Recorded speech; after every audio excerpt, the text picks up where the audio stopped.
ಲೋಕಸಭಾ ಚುನಾವಣೆಯಲ್ಲಿ ಮತಗಳ ಕಳ್ಳತನವಾಗಿದೆ ಅಂತೇಳಿ ಖುದ್ದು ಡಿಸಿಎಂ ಡಿ.ಕೆ. ಶಿವಕುಮಾರ್ ಅವರು ಹೇಳಿದ್ದಾರೆ. ಈ ವಿಚಾರವಾಗಿ ಮಾತಾಡಲಿಕ್ಕೆ ಹಿರಿಯ ಸಚಿವರಂತ ಶಿವರಾಜ್ ತಂಗಡಗಿ ಅವರು ನೇರವಾಗಿ ಮಾತಾಡಿಸ್ತಾ ಹೋಗ್ತೀನಿ.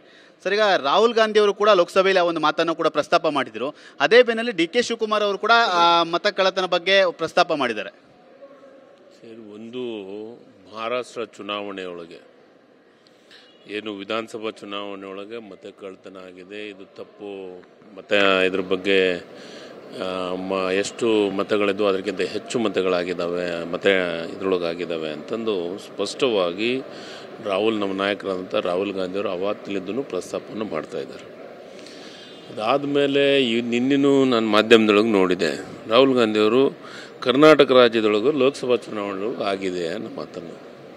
ನಾನು ಇದನ್ನು ಮೊದಲು ಹೇಳ್ತಾ ಇದ್ದೀನಿ. ಏನಂತಂದರೆ, ಒಟ್ಟಾರೆ EVM ಮಷೀನ್ದೊಳಗೆ ಇವ್ರದ್ದೇನಾದರೂ ಒಂದು ಗೋಲ್ಮಾಲ್ ಇದೆ ಅಂತನ್ನೋದನ್ನು ನಾನು ಭಾಳ ಸ್ಪಷ್ಟವಾಗಿ ಚುನಾವಣೆ ಪೂರ್ವದೊಳಗೂ ಹೇಳ್ಕೊತಾನೆ ಬಂದಿದ್ದೀನಿ.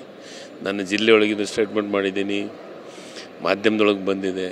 ಇದು ಎಲ್ಲ ಒಂದು ಕಡೆ ನಮ್ಮ ನಾಯಕರು ಹೇಳಿದ್ದು 100ಕ್ಕೆ 100 ಸತ್ಯ.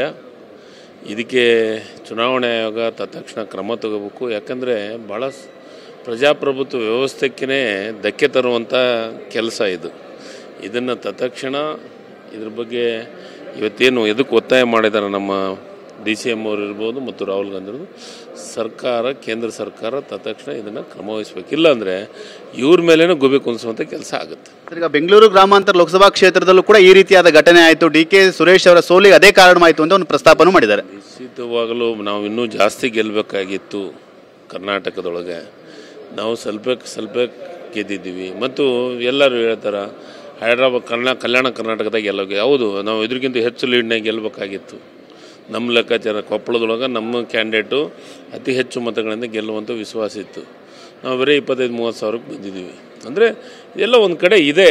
ಇದ್ರ ಬಗ್ಗೆ ಕೂಲಂಕಷವಾಗಿ ನಮ್ಮ ನಾಯಕರು ಏನು ಒತ್ತಾಯವನ್ನು ಮಾಡ್ತಾರೆ ಅದಕ್ಕೆ ನಾನು ಬೆಂಬಲವನ್ನು ಸೂಚಿಸ್ತೀನಿ.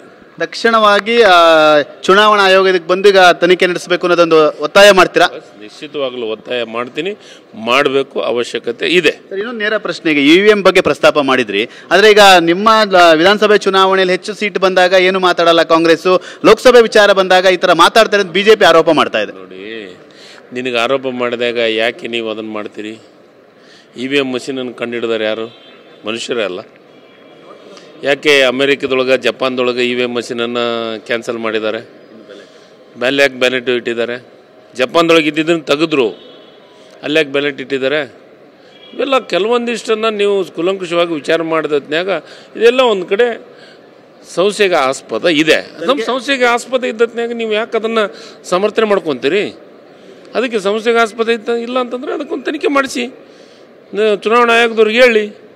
ಈಗೇನು ನಾವು ಒಂದು ಡಾಕ್ಯುಮೆಂಟ್ಸ್ ಕೊಡ್ತೀವಿ ಅಂತ ಹೇಳಿದಾರೆ, ಅದನ್ನು ಕೂಲಂಕಷವಾಗಿ ಚರ್ಚೆ ಮಾಡ್ಕೊಂಡು ನಿರ್ಧಾರವನ್ನು ಮಾಡಲಿ. ಯಾಕೆ ಅದ್ರ ಬಗ್ಗೆ ಅದಕ್ಕೆ ಸೋಲ್ತಾರೆ ಅನ್ನೋದಕ್ಕೆ ಈ ರೀತಿ ಹೇಳೋದು, ಗೆದ್ರೆ ಹಿಂಗೆ ಹೇಳೋದು ಅದೆಲ್ಲ ಬೇಡ.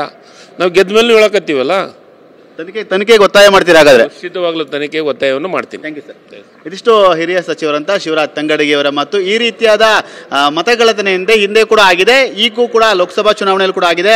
ನಮ್ಮ ನಾಯಕರಂತ ಡಿ.ಕೆ. ಶಿವಕುಮಾರ್ ಅವರು ರಾಹುಲ್ ಗಾಂಧಿ ಹೇಳಿದ್ದು ಸತ್ಯ ಇದೆ. ಇದಕ್ಕೆ ತನಿಖೆ ಆಗಬೇಕು, ತಕ್ಷಣ ಚುನಾವಣಾ ಆಯೋಗ ಇದ್ರ ಬಗ್ಗೆ ಕ್ರಮವನ್ನು ವಹಿಸಬೇಕು, ನಿಗಾವನ್ನು ಇಡಬೇಕು ಅನ್ನೋ ಮಾತನ್ನು ಕೂಡ ಪ್ರಸ್ತಾಪ ಮಾಡಿರೋದು. ಕ್ಯಾಮರಾಮನ್ ರಘು ಯಜಮಾನ್ ಜೊತೆ ಸುನಿಲ್, TV9 ಬೆಂಗಳೂರು.